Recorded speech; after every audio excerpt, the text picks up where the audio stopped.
A paz do Senhor, meus irmãos. Louvado seja o nome do Eterno. Meu nome é Joelma, eu falo daqui de São Paulo. E eu resolvi gravar esse vídeo aqui no meu aquário porque eu tô vendo aqui a luz do sol refletindo dentro dele. E olhando aqui os peixes, eu lembrei da passagem onde Jesus chamou os primeiros discípulos dele. E tá assim no livro de Mateus, no capítulo 4, a partir do versículo 18. A vocação de discípulos. Caminhando junto ao mar da Galileia, viu dois irmãos, Simão, chamado Pedro, e André, que lançavam as redes ao mar, porque eram pescadores. E disse-lhes: Vinde após mim, e eu vos farei pescadores de homens. Então eles deixaram imediatamente as redes e o seguiram. Passando adiante, viu outros dois irmãos, Tiago, filho de Zebedeu, e João, seu irmão, que estavam no barco em companhia de seu pai, consertando as redes, e chamou-os.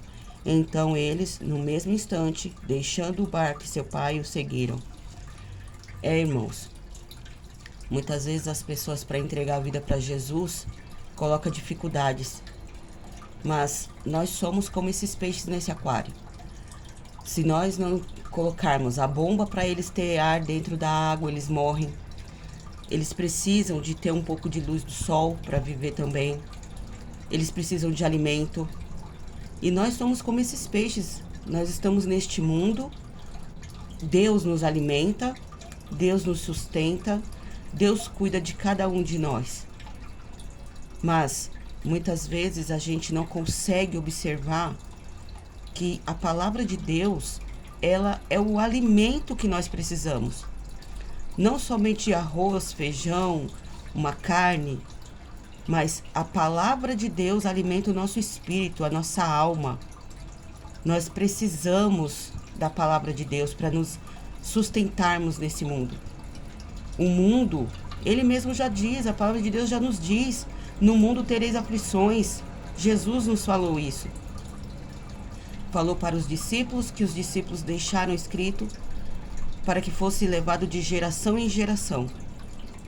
E muitas vezes as pessoas colocam tantas dificuldades, não quer se libertar das coisas dessa terra, se apega nas coisas deste mundo, sendo que Jesus falou que terá uma nova terra, que ele já está preparando lugar para todos aqueles que o amam e que querem viver na presença dele, que abandonam o mundo, porque o mundo vindouro não vai caber a bagagem que se tem nessa terra. Se você não se livrar da bagagem desse mundo, como você pode adentrar na nova terra, no novo mundo? Jesus, ele deu o exemplo dele, ele negou a si mesmo, ele tirou o poder dele maior que ele tinha, porque ele veio do céu. Ele deixou o céu por causa de todos nós. E por que nós não podemos abandonar o mundanismo, o Egito, as coisas desse mundo por amor a Cristo? Porque se nós amarmos o mundo mais do que a Cristo, nós não somos dignos dele. Se nós não abandonarmos as nossas convicções mundanas, humanas, como que nós podemos adentrar no mundo vindouro?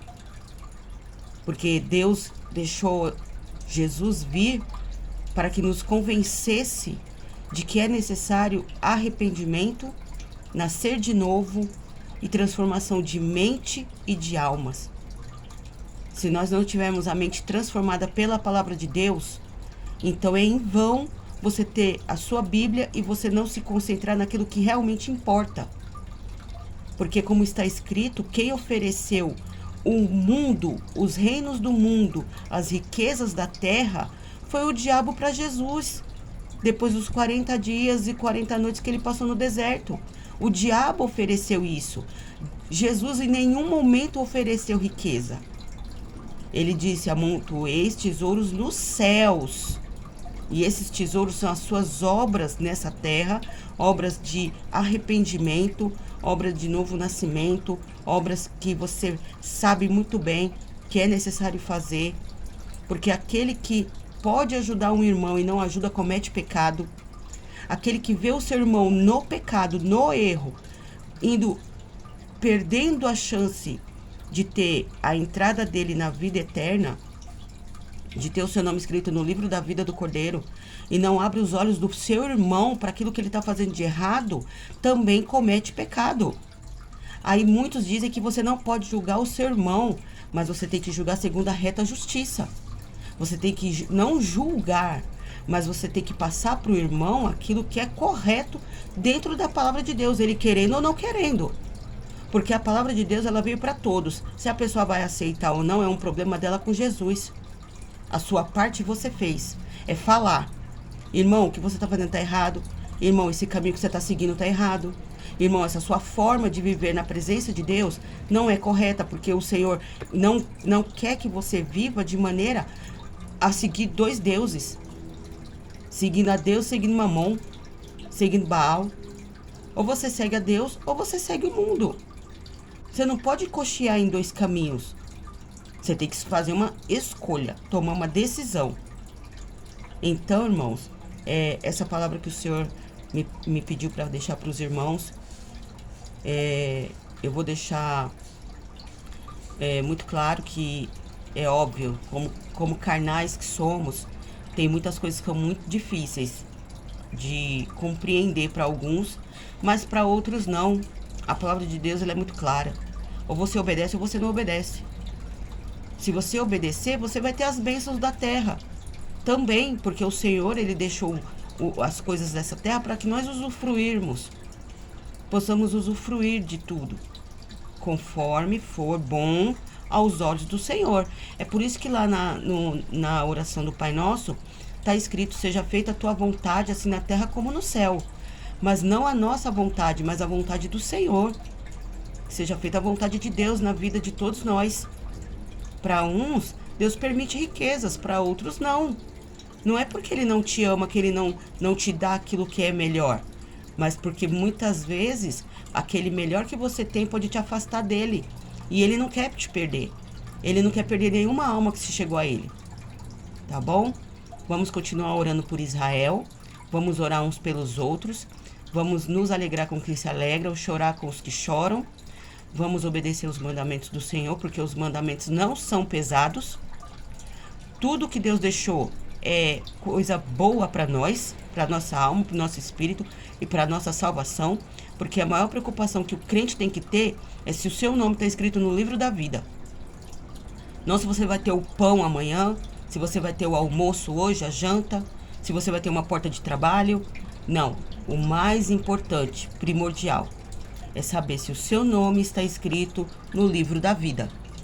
Se o seu nome estiver escrito no livro da vida, você está fazendo as coisas certas. Fazendo as coisas certas, Deus estará com você. Tribulações, perseguições, tudo virá. Tudo a seu tempo virá. E o Senhor não deixa ninguém enganado. Deus os abençoe, os guarde e os proteja. Se inscreva no meu canal. Dá o seu like, por favor, para contribuir com o crescimento do canal. Para que essa palavra chegue a mais pessoas. Para edificação dessas pessoas, edificação do lar. Tá bom? Comenta também. Deixa o seu like. E até o próximo vídeo. Tchau, tchau.